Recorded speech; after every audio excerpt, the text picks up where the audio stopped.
everybody, and welcome into today's episode of the Top Cut Yu-Gi-Oh! Podcast. My name, of course, is Sunny, the host with the most, and with me I have Caleb. Hello! And a little later on, we will have a special guest joining us, but we wanted to record this section first, that way you get me and Caleb, and then later it'll just be me and the guest due to, time constraints on the recording. Yeah.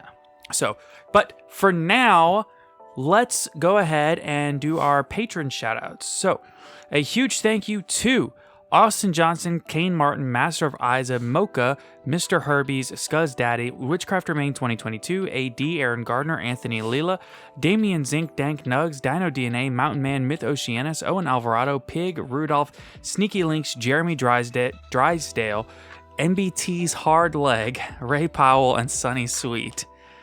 What a name. Listen, Jesus. hey, that's on me. That's on me. I'm telling everybody, it costs $1 to get your name in the opening roll. Yeah. Whatever it is. It's fine. You got it. As long as there isn't a swear word in it. Yeah, we try to keep it at least somewhat PG. As best we can. Listen, if Shrek can get away with all the things they got away with, we can get away with MBT's Hard Leg. Officially, in order to get a PG-13 rating, you're allowed one F-bomb. PG-13, yeah. Yes. So throughout the entire course of this show, we're allowed one F-bomb. If we wanted to just bump it up to PG-13.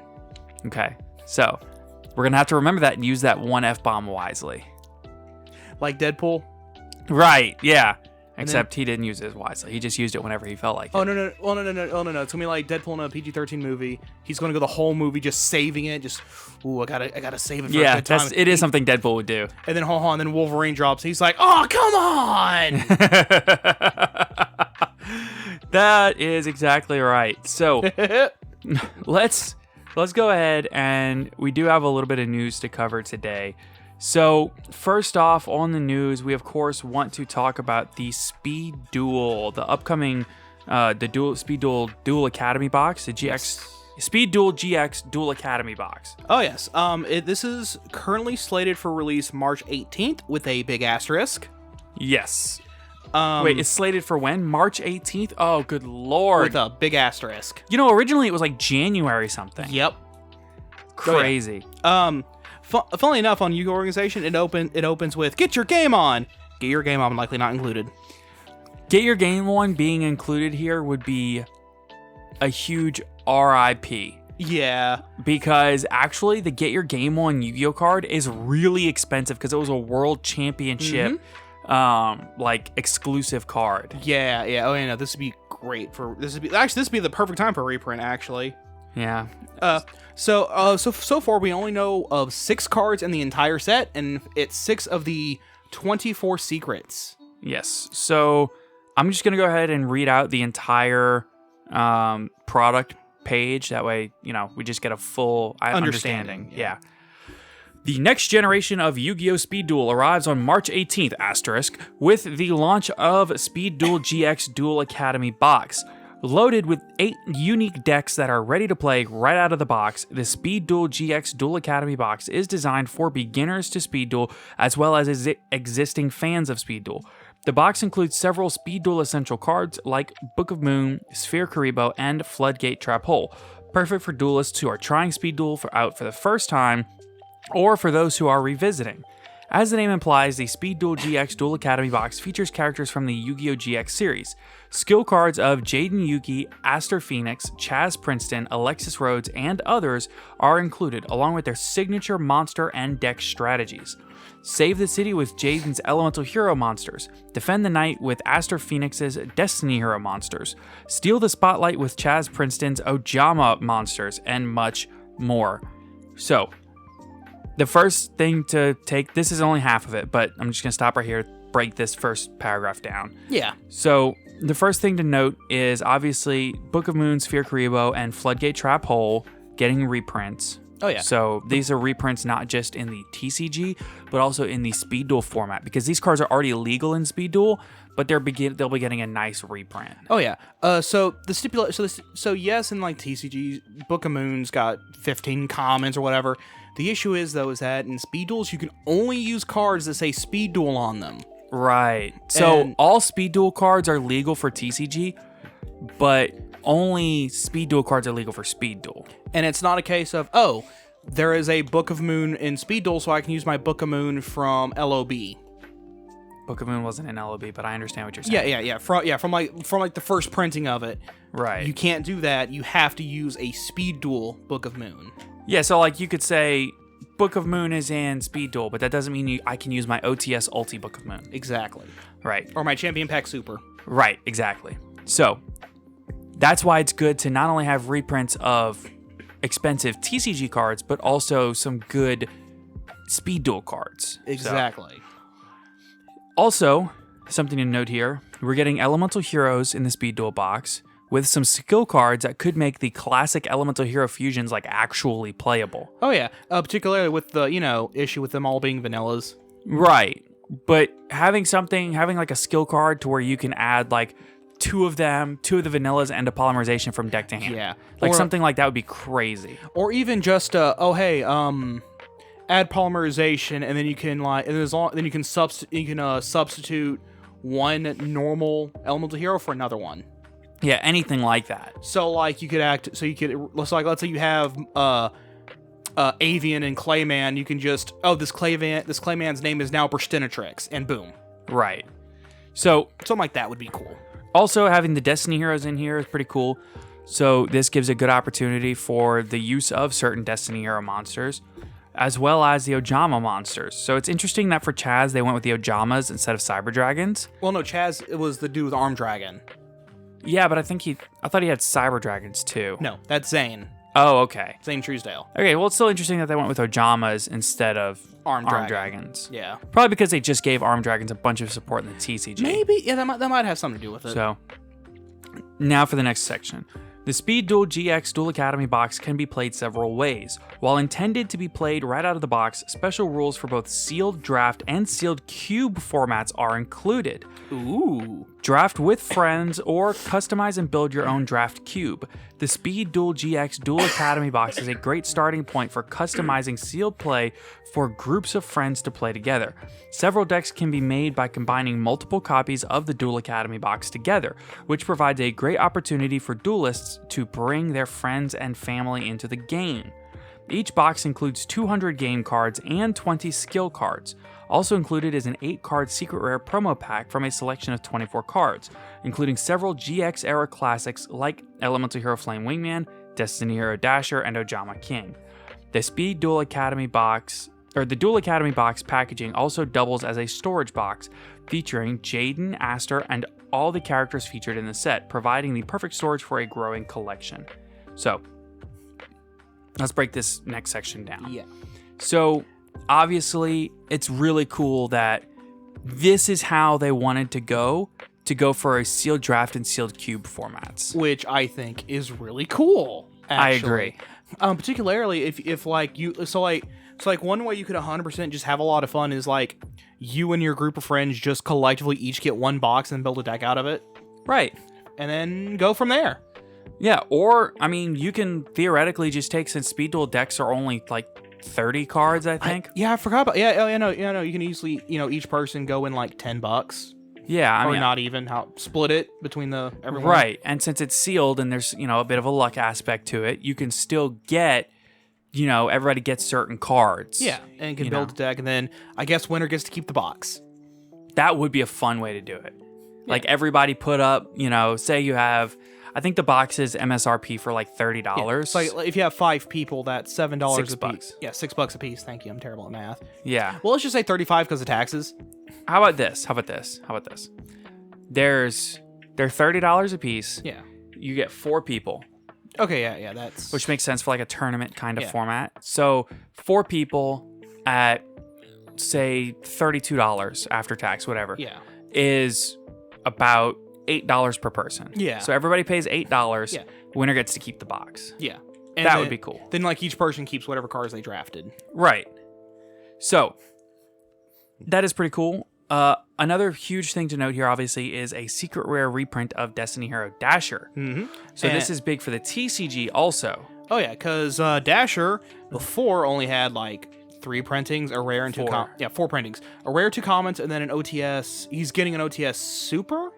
And he's also got an ulti. Yeah, he's also got an ulti. He has a rare and ulti from the original print. Yeah, and then 2 common and then printings. 2 commons, I believe. And then he's also getting an OTS super. No, it was a rare / ulti from the original, and then a second rare, and then a common. Yeah. And then he's also, like I said, getting the OTS super soon. And the upcoming, the next OTS. Yes, OTS 18. Yes. So, but this will be basically like the highest rarity. Technically. The backup highest rarity. Yeah. The ulti will be the highest. Yeah, ulti will always be the highest unless they make like a collector rare. No, then the ulti is still the highest. You think?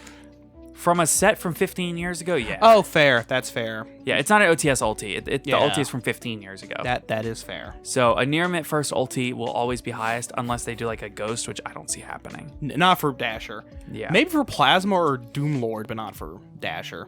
I'm not gonna lie, a plasma ghost would be pretty cool looking. Especially the alt art. Yeah. So anyway. But for now, Dasher is a secret in here. And Ojama King, not gonna lie, that one's pretty cool. Oh yeah, it's very cool. Ulti will still be highest rarity, but it's still cool. Yeah. And then of course the Sphere Karibo, Book of Moon, and Floodgate Trap Hole are also 3 of the secrets. Right. And the Flame Wingman, I'm guessing, will be relevant for the skill cards and stuff within the box. Oh yeah, there's probably one that's just like Flare Wingman can attack directly or something. Yeah.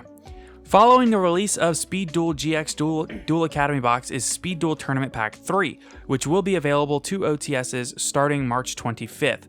Designed with newcomers in mind, Speed Duel Tournament Pack 3 is loaded with cards some newer Speed Duelists may not have access to.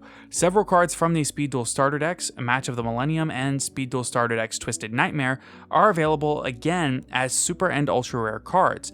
The pack also features 20 common versions of powerful Speed Duel cards like Parasite Paranoid, Santa Claus, Zombina, and more to collect. Also in the set are updated card text versions of skill cards like Cocoon of Ultra Evolutions and others. It's a whole new year with the Speed Duel GX Duel Academy box, so don't miss out. Don't forget, to use a card in Speed Duel, it must have the Speed Duel symbol on the card. Cards without the Speed Duel symbol are not legal for Speed Duel. However, Speed Duel cards can be used in the Yu-Gi-Oh! TCG with the exception of skill cards. So, for this last part, it is important to note that the skill cards with the updated text are important because they reworked how skill cards work in Speed Duel recently. Yeah, because some of them were kind of like really busted. Right, and they didn't just errata the cards themselves, they errated the entire mechanic, right? Yeah. And balanced it a little better. So, if you want more information on that, you can go back in time to about when that happened and listen to our episode from then, and we break it down a lot more in depth. So, but in addition to that, we actually got more Speed Duel news on top. Oh, yeah. So we also got the announcement of the Speed Duel GX Midterm Paradox mini box. Foolish duelists thought you escaped the maze. Now it's time for a midterm haze. From the official website, Speed Duel GX Midterm Paradox Mini Box. 124 cards. Official tournament store launch date August 31st, 2022.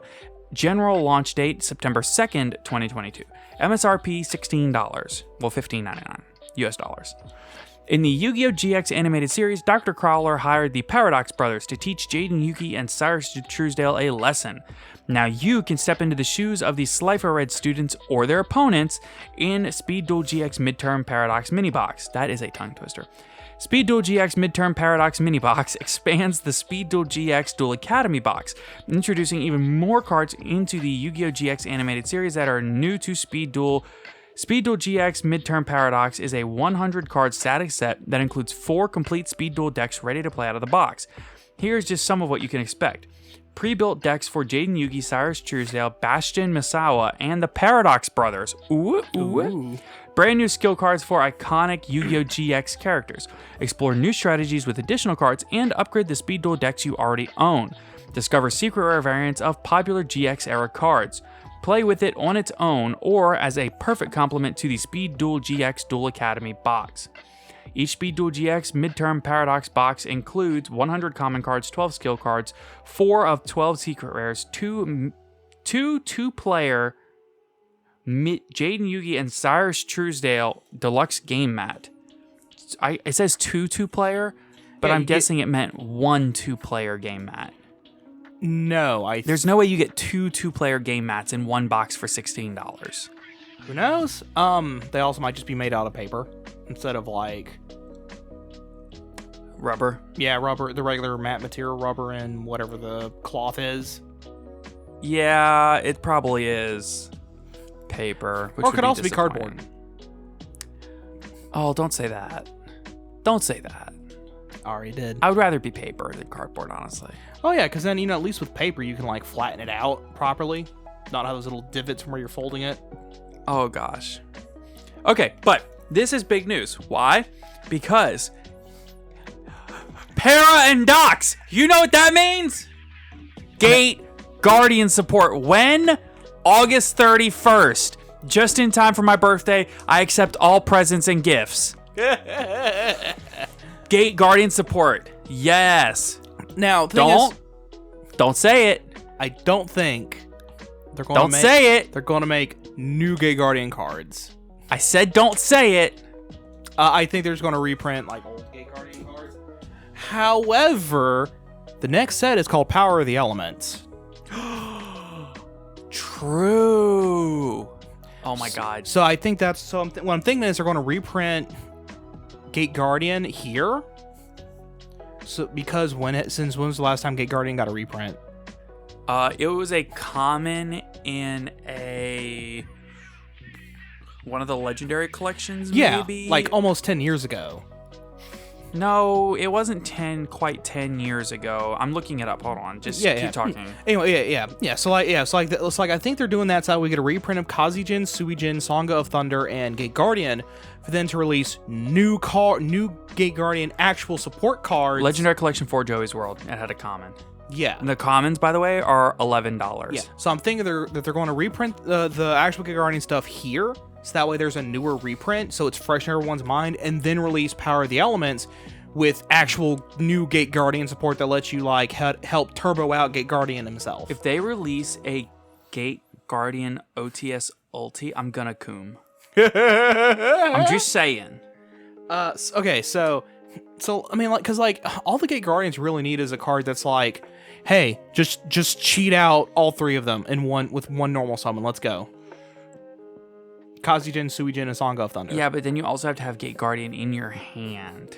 Yeah. Because you have to tribute all three of them off your field with this in your hand. Another option is like a spell card. Another option is like a spell card that's like, oh, if you have like one of the four cards in your hand, you can just like mill the other three. Okay, so let's say you have Song of Thunder, activate this card, mill Kazijin, Suijin, send Song of Thunder to the graveyard to then special summon Gate Guardian. Right. Out of your deck. Or if you have a Guardian in hand, you mill the three, whatever. Just whatever combination. That would be amazing. Something like that, Just a way to cheat out the Gate Guardian outside of its normal summoning condition. Yes. But even then, I don't know that it's playable because it's only it's 3750 attack. Sure, that's great. But it's got no effect, basically. Yeah, its effect is its summoning condition. So they'd also have to make like a retrain of Gate Guardian. Which I'm down for, to be honest with you. What was the name of Gate Guardian's attack in the anime? Huh? What was the name of Gate Guardian's attack in the anime? What was the name of his attack in the anime? Yeah, because a lot of the retrains they've done recently were just Gate was like would be like Red Eyes, Black Dragon, or like Dark Magician, Dark Magic attack or something like that. But they did it with like Harpy's Pet Dragon, a couple other cards. I don't know, but I do know in the anime he could attack 3 times. Yeah. Okay, so it would probably be like Gate Guardian, Master of the Labyrinth as a that also fits with that Labyrinth archetype in Grand Creators. Not Grand Creators. The recent deck build set thing that they're coming out with soon. Right. But yeah, like Gate Guardian, King of the Labyrinth. Or Lord of the Labyrinth. Yeah. Keep with the alliteration there. So, yeah, in the anime, he could attack 3 times, and it specifically, it specifies, this card can attack up to 3 times per battle phase by treating this card's attack as one of the tributed cards for each representative attack. Yeah. So instead of 3750, he would be 26, 25, and 23, I think. I think it's 26, 26, 25. It might be. I don't fully remember. The only one I ever ran was Song of Thunder in anything. That was because he was the highest attack point monster I had in Duels of the Roses. Yeah. He can also... What's okay. So in the manga, he has the effects of Sanga Suijin and Kazijin also. Oh. And if one of them is destroyed, it retains the effects. And it can attack monsters anywhere in the labyrinth. The components can attack together or individually. And Kazijin and Suijin can negate or counterattacks directed at other components. And if Suijin or Kazijin is controlled by the opponent, it can negate or counterattacks from Gate Guardian. It's so weird. Yeah, but I mean, the whole paradox part of Duel Monsters was just weird. The whole labyrinth mechanic. It's just something where they did to kind of mix up the game a little bit. Yes, but he's cool. Get over it. Oh, no, he's really cool. Don't get me wrong. He is like the coolest monster that ever existed. Look at him. Look at him.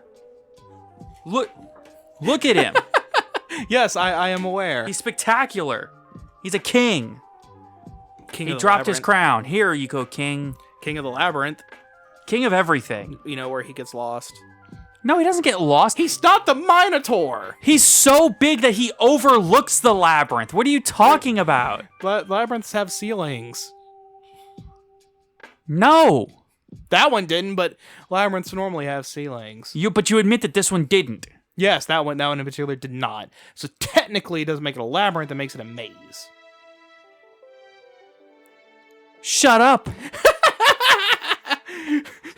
Gate Guardian, Lord of the Maze. Don't say that. Don't say that. Lord of the Cornfield. Okay, so He's Lord of the Corn. a maze is a complex branching puzzle that includes choices of path and direction, while a labyrinth is unicursal, i.e. it only has a single non-branching path which leads to the center. Okay, that's fair. So, wait, it is a maze. Wait a minute. But it doesn't mention anything about ceilings. It does not. That is true. I was correct, but for the wrong reason. Shut up. How about that? Anyway, the point is, Gate Guardian support, August 31st at your local OTS store. That's just a week after my birthday. I don't know about you, but I'm going to be at my local OTS ETB Games in Alexandria, Louisiana, who happens to be our sponsor for this show. Woo, as per always. Right, so a huge shout out to ETB Games in Alexandria, Louisiana for sponsoring this episode and every episode of the podcast. ETB Games can be found in Alexandria, Louisiana. If you are interested, you can check out their link in the description down below, but it is a great place to check out and find all of your card game needs, such as sleeves, binders, deck boxes, mat tubes, play mats, whatever you need for any of the major card games, Yu-Gi-Oh!, Magic, Pokemon, Digimon, whatever you're playing. Also, you can find everything you need for all of your tabletop card game needs, tabletop game needs, such as D&D figurines, books, mats, whatever you need. They also sell dice. Yep, dice, whatever. Also, if you are also Warhammer, your Warhammer figurines, paint, all that. Also, if you are looking for a great spot to go and play video games, they do have a video gaming area. So, if you are ever interested and you're passing through or you're just anywhere close by, be sure to check it out. We just had the ETB Battle City Day this past weekend. Mm-hmm. First place prize got a Starlight Red Eyes Dark Dragoon. Yep. First place went to Levi. Congratulations to you, man. Absolutely. Good job. So, he was playing Sword Soul Tenyu, by the way, for those interested. Congratulations. You did it. Yes. So, I'm just going to let that comment be. I'm not going to acknowledge it. So, of course, I guess by saying that, I acknowledged it. Yes. Anyway, with all that, we're actually going to go ahead and do the podcast question of the day now. Yeah, go ahead and get that out of the way. Yes, because once we have our guest on, that'll be a little bit separate portion. We're going to break it up. So, last week's podcast question of the day was, what do you think is the best hand trap in the current format? So we got a lot of differing answers. Pretty much everybody agrees that it's actually D-Shifter, but like not everybody can play it. Yeah, I can only think of like 2 decks that can run the darn thing. Madolche and Fluunderies. Exactly, those 2 decks are the only decks I know that can run it. Yeah, there's a couple of other decks mixed in here and there, but D-Shifter is actually probably the answer. But outside of that, it's probably Lancia. I see a lot of people saying Lancia. It's either Lancia or Crow, really. Well, we've had people saying Lancia, Crow, Ogre, and I could see an argument for Ogre. Yeah, Ogre's really good right now. We also had somebody say Skullmeister. Skullmeister is good.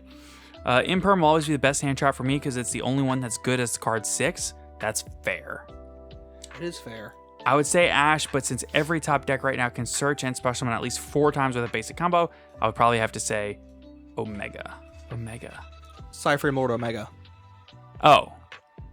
I guess, yeah, but Omega is not a hand trap. Yeah. Now, he is hand trap adjacent. Fair.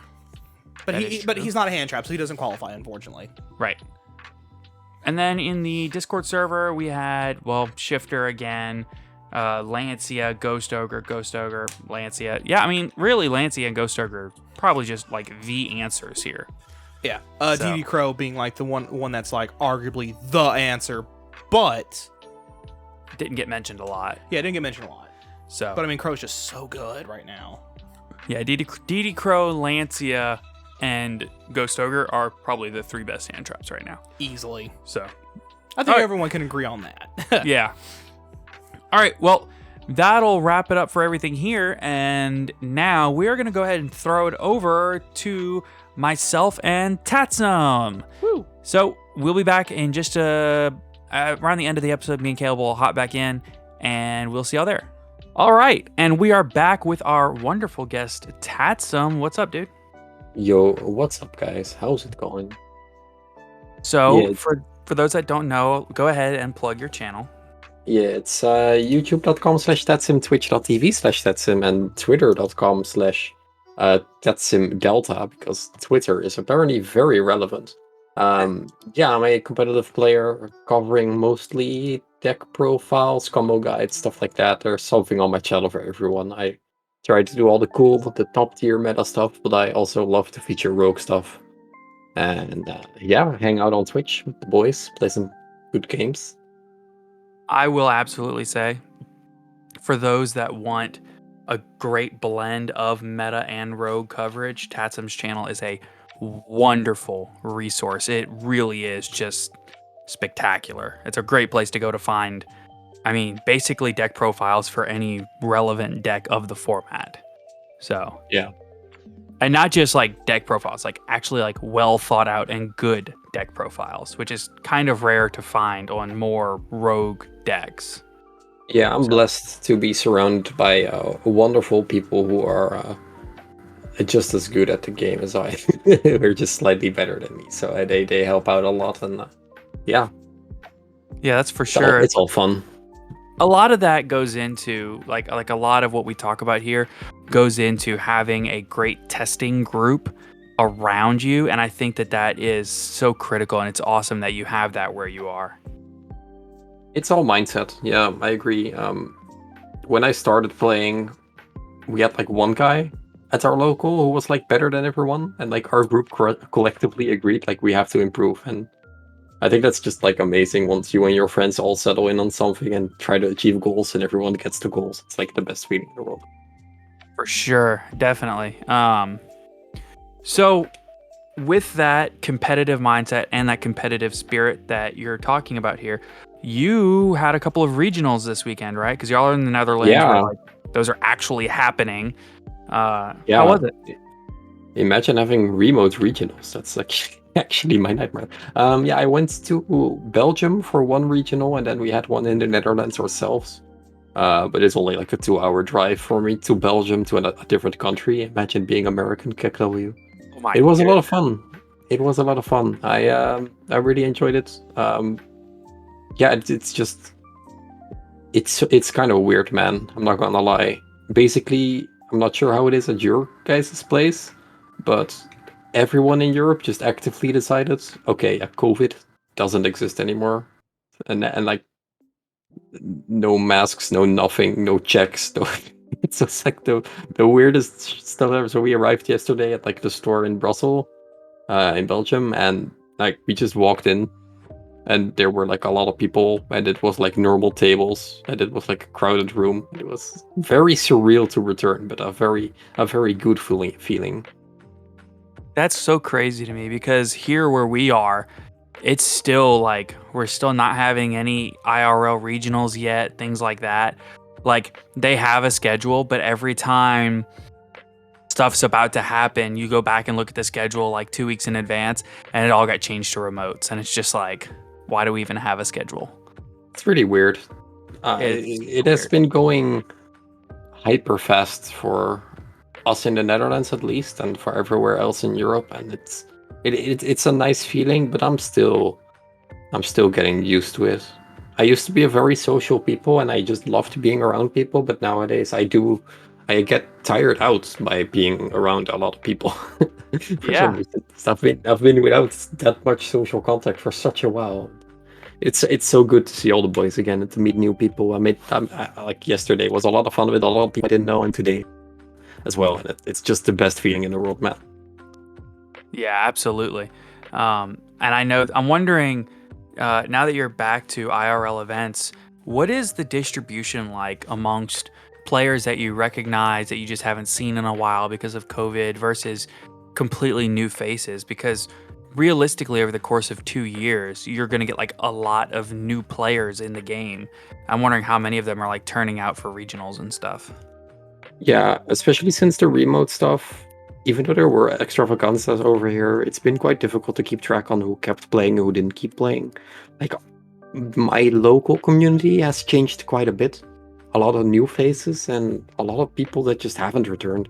So going to the regionals in the Netherlands specifically, I just had no clue who to expect there. I did not know. And there were a lot of familiar faces, a couple of new faces.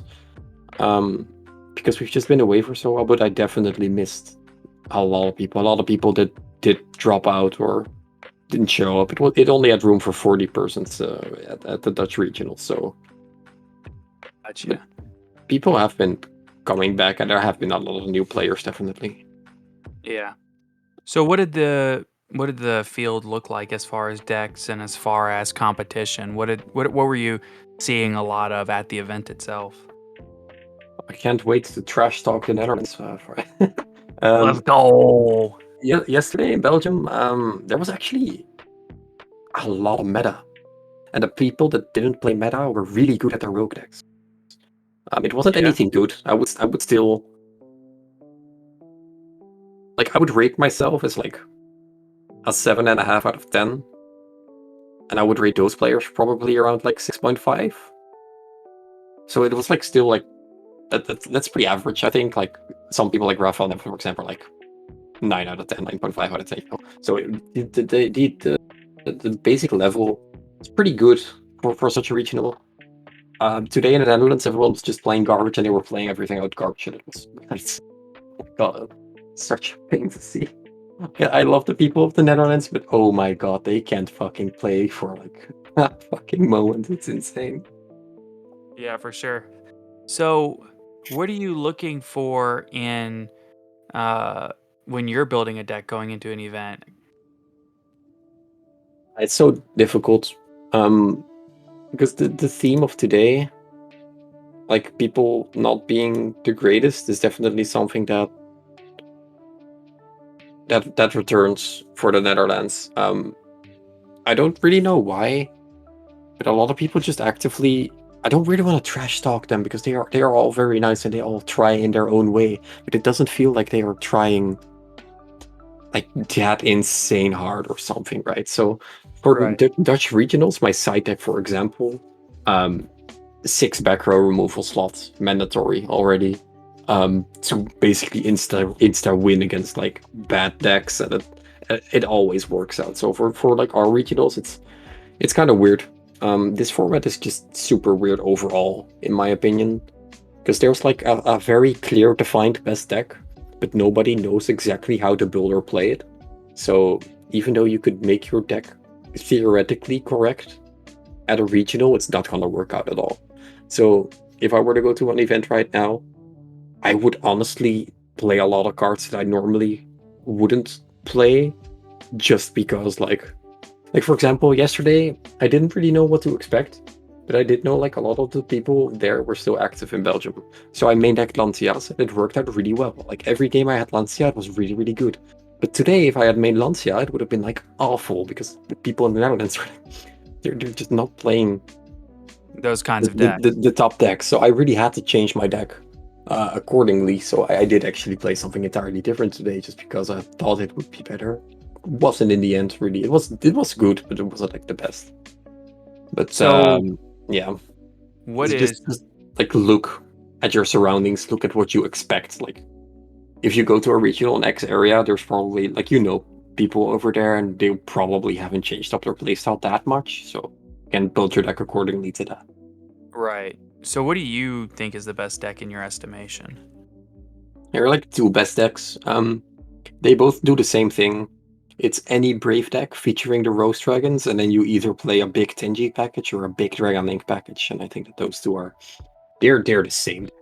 They are just the same deck. Right. So you don't think PK is there? PK loses to like PK is so bad. I think that like every deck that plays Brave is pretty decent, but not as good as any deck that uses Brave. Like the Tenji Pal, the Synchro Pal, they use Brave to build up their board. But everything that just leaves Griffin up on the board is just awful, in my opinion. Right. Interesting. Because I guess rather than just using it to have an extra negate, they use it to actually advance their game state. Yeah, just a small combo for those that are like not aware. Like you just do Brave stuff. You have the token and the Griffin, and what you normally do in Dragon Link.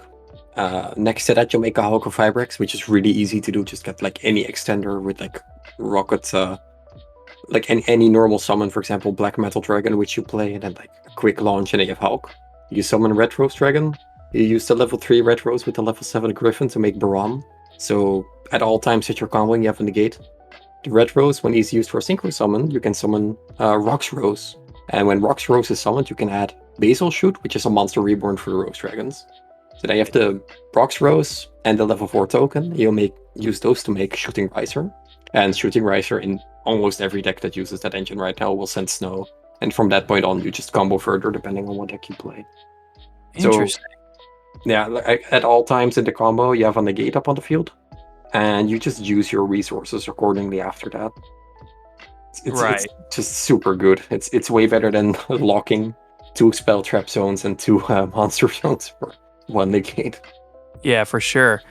I guess like you said, it does make sense in just locking up such a large portion of your field over 1 negate. Yeah, I think that like the Brave stuff, it gives you so much advantage. It's so stupid not to use that. So Let it be on the field. How do you feel about the format as a whole? At the start of it, it's definitely fun. People are messing around right now. People don't really know what to do. Like I played against a couple of Brave decks today, for example, but like, people really did not use it to their max extent. It resulted in a lot of bad fields. But I think that once the format, like, just people don't know their deck lists. But once people learn combos, etc., I think that the format's gonna go downhill relatively fast. Because the decks are definitely a problem. They cannot be really dealt with like a board clear. And to actually counter them, you need 2 hand traps. So we're gonna go into a meta where everyone will probably be playing a POW and probably 15 plus hand traps. And that's not that much fun. That should be optimal scenario. I think that what I predict is going to happen. But there will always be people that will just not play that stuff or don't have access to the Brave stuff. And it's like fine. So then you will have your PK decks running around summoning Sight. And yeah, I think that to counter the top decks, you're gonna have to play like some nasty stuff. So either it's gonna be a cool meta where everyone can just do whatever they want and every game is theoretically winnable, or we're just gonna fight like fire with like bigger fire the entire time. Yeah. I think that personally where I'm at right now, where, the area that I'm in, I'm seeing like a lot of PK just because it's so accessible to just scythe lock everybody. Yeah, definitely.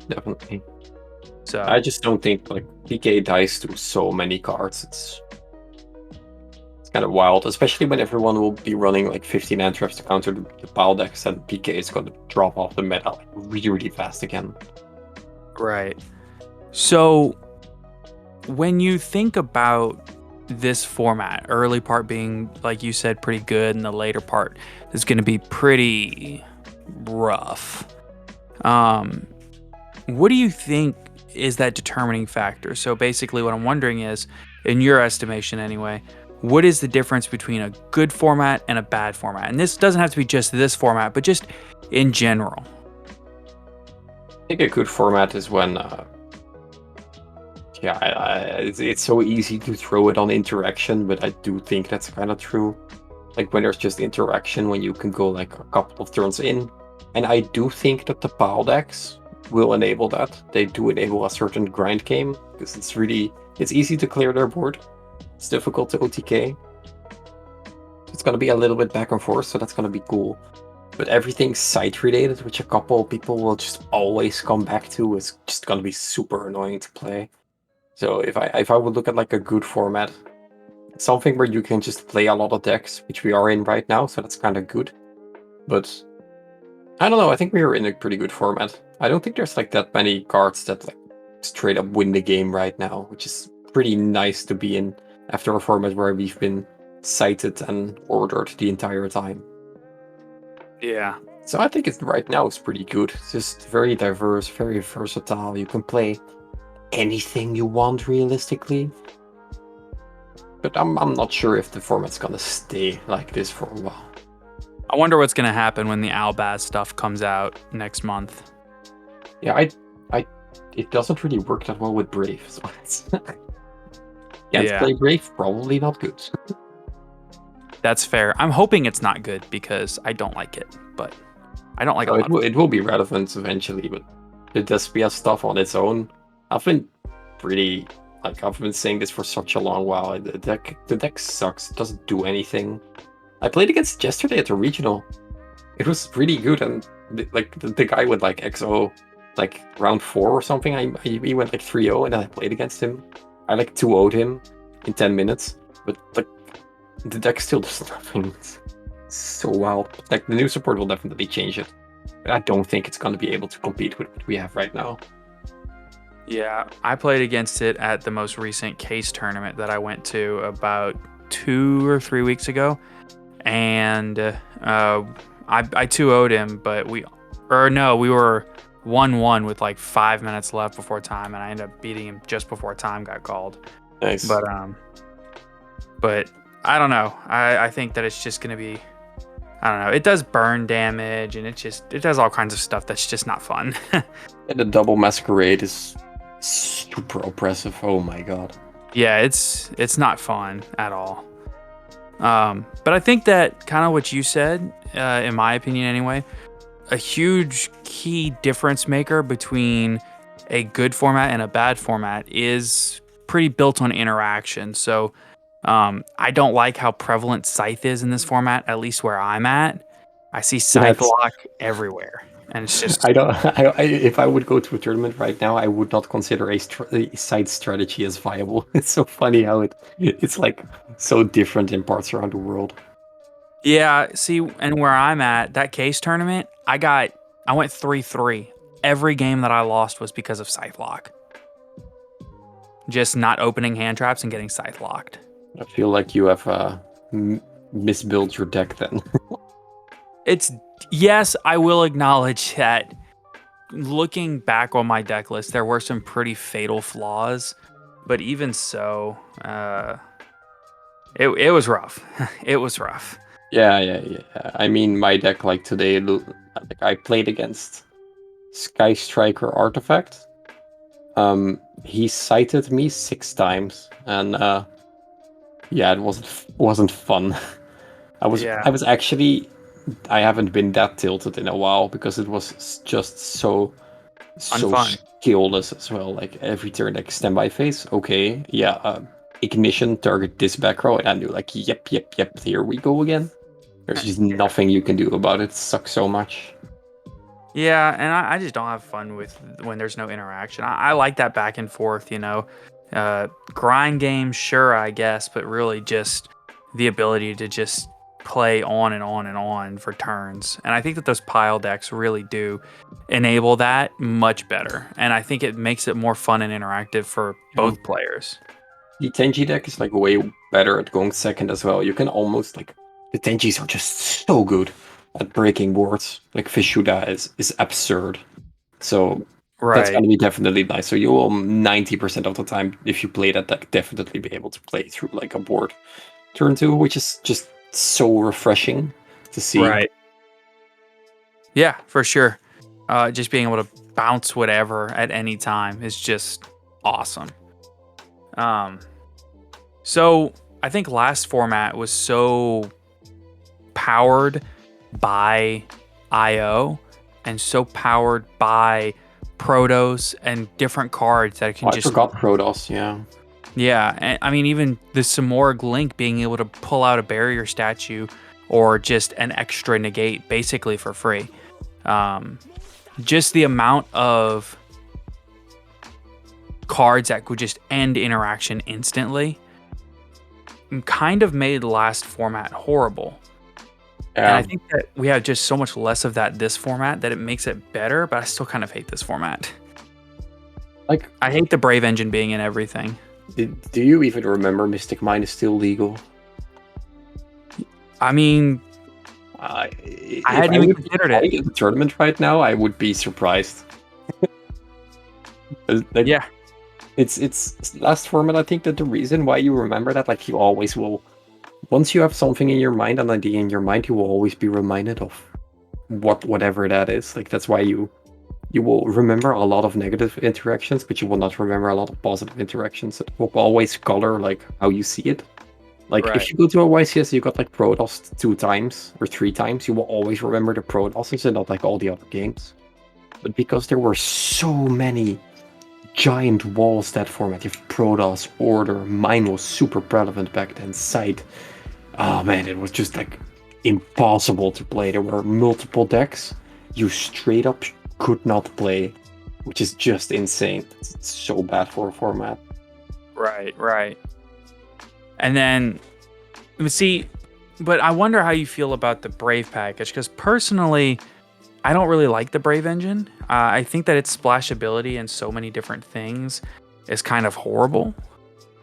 But I think that I'm in the minority on that belief. More decks able to play better Spell. Yeah, I guess that's true. I would trade the versatility. Like, I have been like grown up in Yu-Gi-Oh with the triangle format. Do you even know that concept? You do, right? Yeah, three powerhouse decks in one format. A beats B, B beats C, C beats A. Correct. Yeah, we had that situation. We haven't had that for 2 years. Yeah, we had that situation back when I played way back when it was Dino Rabbit Insector Windup. Yeah, exactly. It was also like Duelist Alliance format.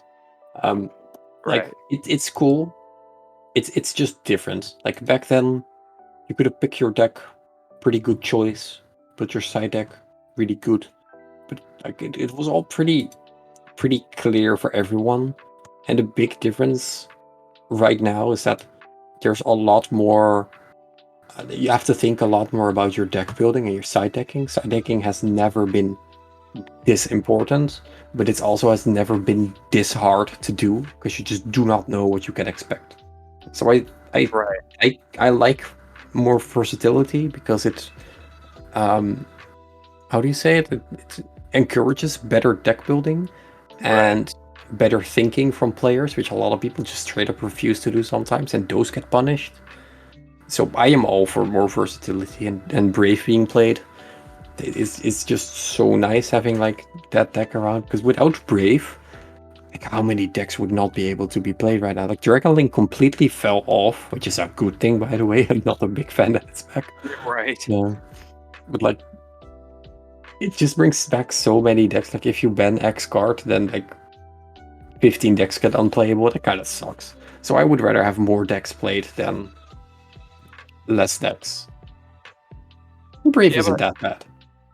I think you get more decks played though, even if you don't have that catch-all engine, right? So if you look at the decks that are playable with the Brave engine, like a Sword Soul Tenyi deck or Dragon Link, which I guess Dragon Link's not as good without the Brave engine, but it's still playable.